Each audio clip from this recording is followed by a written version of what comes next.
Hey, what's up, you guys? So, today I will show you how to add pictures to TikTok videos. So, let's start it.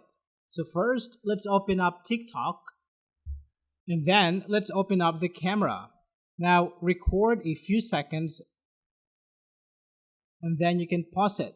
Now, tap on Effects and search for 3D green screen picture. Now you can choose a picture to put in your video. So for this example, let's take this picture.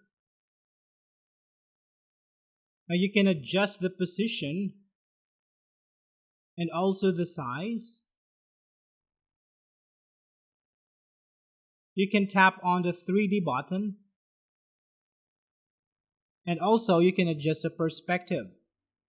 You can also adjust the opacity of the picture by moving the slider up and down.